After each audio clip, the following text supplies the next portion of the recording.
স্বাগত ডিবিসি সংবাদে। আর আপনাদের সাথে আছি আমি সুলতানা স্বর্ণা। আর শুরুতে জানিয়ে দেব নাসের ফ্লোর ক্লাস সংবাদ শিরোনাম। ইরানের রাষ্ট্রীয় টেলিভিশন ও রেডিও সদর দপ্তরে ইসরায়েলের হামলা, মধ্যপ্রাচ্যের পথে মার্কিন রণতরী, জরুরি বৈঠকে আন্তর্জাতিক পরমাণু শক্তি সংস্থা।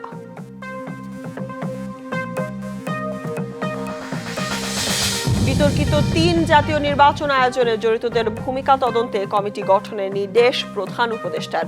জুলাই সনদের অগ্রগতি জানালেন কমিশন সদস্যরা।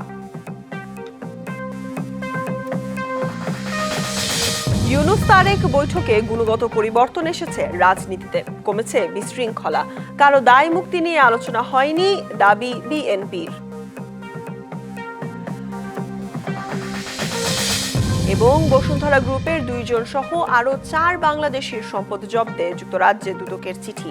পাচারের অর্থ ফেরত আনা কঠিন বলছে দুদক।